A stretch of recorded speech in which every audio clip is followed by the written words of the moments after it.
महात्मा बुद्ध के समय की बात है। उन दिनों मृत्यु के पश्चात आत्मा को स्वर्ग में प्रवेश कराने के लिए छह विशेष कर्मकांड कराए जाते थे। होता ये था कि एक घड़े में कुछ छोटे छोटे पत्थर डाल दिए जाते और पूजावन इत्यादि करने के बाद उस पर किसी धातु से चोट की जाती। अगर घड़ा फूट जाता और पत्थर निकल जाते तो उसे इस बात का संकेत समझा जाता कि आत्मा अपने पाप से मुक्त हो गई है और उसे स्वर्ग में स्थान मिल गया है। चूँकि घड़ा मिट्टी का होता था, इसलिए इस प्रक्रिया में हमेशा ही घड़ा फूट जाता और आत्मा स्वर्ग को प्राप्त हो जाती। और ऐसा कराने के बदले में पंडित खूब दान दक्षिणा लेते। अपने पिता की मृत्यु के बाद एक युवक ने सोचा क्यों न आत्मा शुद्धि के लिए महात्मा बुद्ध की मदद ली जाए। वे अवश्य ही आत्मा को स्वर्ग दिलाने का कोई और बेहतर और निश्चित रास्ता जानते होंगे। इसी सोच के साथ वो महात्मा बुद्ध के समक्ष पहुंचा। हे महात्मन, मेरे पिताजी नहीं रहे, कृपया आप कोई ऐसा उपाय बताएं कि यह सुनिश्चित हो सके कि उनकी आत्मा को स्वर्ग में ही स्थान मिले। युवक बोला। बुद्ध बोले, ठीक है, जैसा मैं कहता हूँ वैसा करना। तुम उन पंडितों से 2 घड़े लेकर आना, एक में पत्थर और दूसरे में घी भर देना।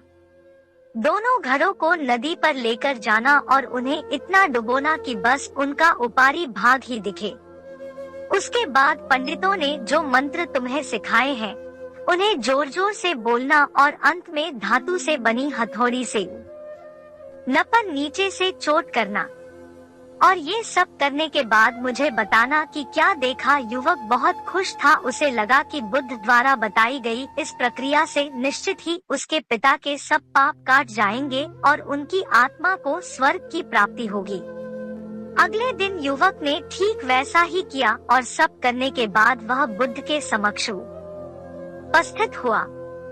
आओ पुत्र, बताओ तुमने क्या देखा, बुद्ध ने पूछा।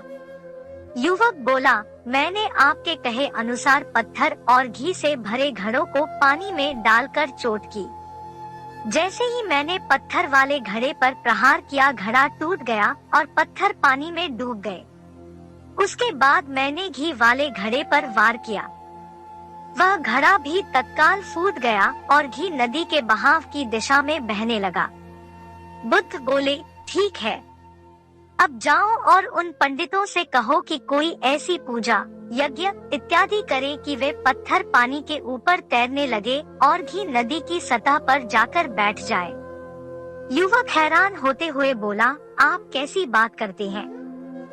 पंडित चाहे कितनी भी पूजा करे ले, पत्थर कभी पानी पे नहीं तैर सकता और घी कभी नदी की सतह पर जाकर नहीं बैठ सकता। बुद्ध बोले, बिल्कुल सही, और ठीक ऐसा ही तुम्हारे पिताजी के साथ है।